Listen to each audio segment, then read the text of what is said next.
Os russos provavelmente são os lutadores mais temidos do MMA. Por mais que eles não sejam a maior potência do esporte no número total de lutadores ou de campeões no UFC, a gente tem que concordar que a maioria dos lutadores russos são de altíssimo nível. E eles ganharam fama com o passar dos anos por serem muito frios, pragmáticos, com um condicionamento físico impecável. E admita, quando você vê que o seu lutador favorito vai enfrentar um russo, você já fica com o pé atrás. Só que se os russos convencionais já trazem um certo medo, imagina quando a gente fala do alto escalão. E eu tô falando, claro, do pessoal do Daguestão, mais especificamente o clã Nurmagomedov, liderados pelo Khabib Nurmagomedov. Eles são vistos como o alto escalão do MMA russo. Dali só saem lutadores invictos, grandes campeões e raramente perdem uma luta. Mas isso mudou um pouquinho em 2025, porque pela primeira vez vimos um Nurmagomedov perdendo no seu próprio jogo e sendo humilhado em uma disputa de cinturão. E é sobre isso que vamos falar no Conto das Lutas de hoje, que vai ser sobre a luta entre Merab Dvalishvili e Umar Nurmagomedov. Mas antes,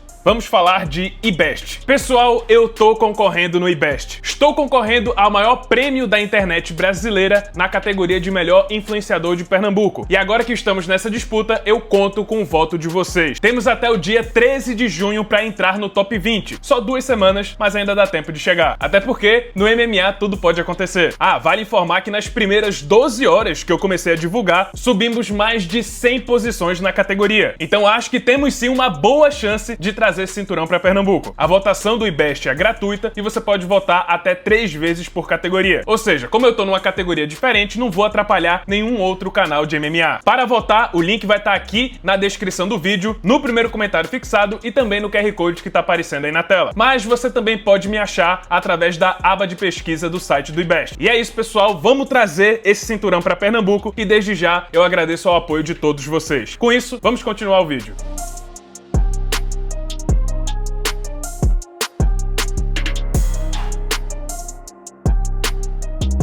Depois de vencer Sean O'Malley no UFC 306, Merab Dvalishvili imediatamente foi questionado sobre seu próximo adversário, que inclusive estava na plateia. E estamos falando de Umar Nurmagomedov, primo do Khabib Nurmagomedov, campeão mundial de combate sambo e com um cartel invicto no MMA de 18 vitórias e nenhuma derrota. E o fato mais curioso dessa interação entre os dois é que imediatamente o Merab recusou a luta bem na frente do Joe Rogan. Bom, não só do Joe Rogan, afinal o cenário ali estava pré-montado. Os dois apareceram no telão diante de 20 mil pessoas presentes e milhões ao redor do mundo. E ele não recusou a luta somente dentro do octógono, mas nas semanas e meses que se passaram, o Merab continuava recusando de todo jeito enfrentar o Umar Nurmagomedov, dizendo que o Umar não merecia disputar o título, porque apesar da sequência de vitórias, ele só tinha vencido um cara dentro do ranking, que no caso havia sido o Corey Sandhagen, o que de fato é um argumento que faz sentido, mas essa recusa do Merab era tão constante, era tão incomum, que muita gente começou a teorizar que ele estava com medo de enfrentar o russo e que estava tentando de tudo para fugir dessa luta, tanto que ele pediu uma revanche imediata pro Sean O'Malley. Ele mesmo que pediu, mas não teve jeito, tinha que ser o Umar. O Merab então teve que aceitar a luta, que foi marcada para janeiro de 2025 no co-evento do UFC 311. E nessa mesma noite, Islam Makhachev, também um membro do clã Nurmagomedov, defenderia seu cinturão dos leves pela 4ª vez. E aí, com a luta marcada, tivemos a primeira coletiva de imprensa do evento, que foi um show à parte. 2 caras do Cáucaso com inglês mequetrefe se xingando por quase meia hora. I don't care about you, Merab. Listen to me. Talking personal, okay? I don't listen did to me, anything Merab. bad for you. I was always respectful for you, okay? Listen You have to to me, be Merab. man first, okay? Listen to me. Fuck this belt, fuck the money, fuck everything else, okay? You Listen have to to be me, the Merab. man first.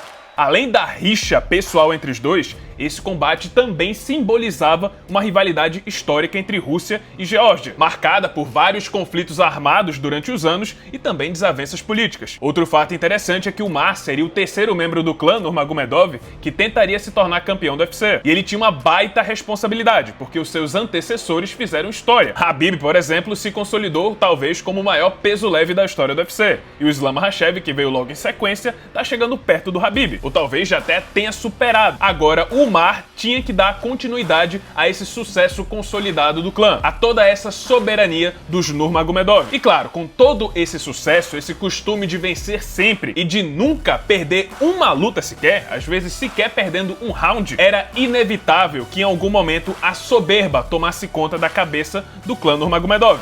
E o mesmo aconteceu com o Umar. O russo simplesmente não dava o devido respeito ao Merab. Na verdade, ele já dava a luta como vencida. E em entrevistas, ele dizia que não via a menor possibilidade e achava que era impossível o Merab conseguir vencê-lo. If Merab wins this fight, how do you think he would beat you? He will not. I can't imagine how he will beat me. How? Bom, pessoal, mas se tem uma coisa que aprendi assistindo Star Wars, é que, como dizia o Conde Dokkan, o dobro do orgulho traz o dobro da queda. Twice the pride, double the fall. Bom, chegou o grande dia. Merab e Umar se enfrentando pelo cinturão peso galo do UFC. E a luta começou com o primeiro round bem movimentado, com os dois lutadores trocando golpes em pé, apesar que a especialidade de ambos, principalmente do Umar, era a luta agarrada, como sempre foi no clã Nurmagomedov. Só que na primeira tentativa de queda do russo, ele simplesmente não achou nada contra o campeão. E daí o Umar já ficou meio surpreso, porque não é comum ele não conseguir quedar logo de primeira. Melhor, é bem comum ele tentar uma queda e não conseguiu, ter uma defesa contra a sua queda tão forte assim. Ainda assim, ele se manteve calmo, porque esse primeiro round ele estava vencendo. E no segundo round ganhou ainda mais confiança, quando finalmente conseguiu quedar o Merab e também estava levando vantagem nessa parcial. Ou seja, até agora estava tudo indo muito bem, já estava 2-0 pro russo. Só que a grande verdade, pessoal, é que durante esse tempo todo, o motor do Merab tava só esquentando. E agora sim, a partir do terceiro round, que a verdadeira luta iria começar. Merab começou esse terceiro round colocando pressão, tentando quedas, jogando o russo contra a grade. A trocação continuava franca, mas cada vez mais o Merab crescia com os golpes em pé. O Umar tentava suas quedas, só que agora não estava mais funcionando. Ele percebeu que alguma coisa estava mudando nesse combate. O Merab já não era mais o mesmo lutador dos rounds iniciais. E o campeão também estava mais ousado. Ele conseguiu aplicar uma queda e deixou o russo se levantar, como se estivesse zombando, falando assim, ó, eu consigo fazer isso quando eu quiser. E ele fez isso logo em seguida, mas dessa vez o Umar se levantou com rapidez. Ainda assim, olha só que fato interessante. O Umar nunca havia sido quedado no UFC até agora, e só nesse round ele foi quedado 2 vezes. Enquanto isso, o Merab estava sorrindo, conversando com os comentaristas, tirando onda. Ele estava tranquilo, ele estava brincando com o russo. O Umar novamente tentou uma queda, só que agora parecia que o Merab era um bloco de concreto. Ele tentava usar toda a sua força para derrubar o campeão, que por sua vez levantou os braços zombando, tirando onda, enquanto o Umar tentava de tudo para derrubá-lo. Fim do terceiro round, Merab vence essa parcial. E como se não bastasse esse aumento no seu ritmo, o coach do campeão, Ray Longo, ainda pediu para ele acelerar ainda mais o passo. Enquanto isso, Khabib já estava endoidando no corner. Ele percebeu que o seu primo estava em perigo, que havia acontecido uma drástica mudança de cenário. O quarto round começa e agora é Merab quem pressiona em pé. E pela terceira vez ele consegue derrubar o russo. O Umar está cada vez mais frustrado, mais cansado. Ele não consegue ir no mesmo ritmo do Merab, que por sua vez parece que ainda tá no primeiro round, ele mal cansou. Pra piorar, o primo do Khabib tentava quedas, só que agora o Merab sequer se mexia. Não só isso, mas ele continuava zombando e humilhando o desafiante. E na sequência, Merab conseguiu aplicar mais uma queda, dessa vez bem na frente do Khabib, que tava endoidando no corner. Fim do quarto round e agora vemos uma cena emblemática. Depois da gente ver tantos vídeos, tantas pessoas falando, tantos elogios ao condicionamento físico do clã Nurmagomedov, agora a gente vê o Umar Nurmagomedov completamente exausto, sentando no banquinho do intervalo com aquela cara de derrota, com aquela cara de cansado, cabisbaixo. Ele estava sendo superado no gás e superado na luta agarrada. Em outras palavras, vimos o Nurmagomedov sendo superado pelo seu próprio jogo, sofrendo do próprio feitiço. Enquanto isso, Merab estava na ponta dos cascos e pronto para o quinto e último round. E agora era o show do campeão, que seguiu atacando, pressionando com as quedas, enquanto o Umar estava completamente exausto. Na reta final da luta, Merab arremessou o russo no chão e zombou mais uma vez. Com essa queda,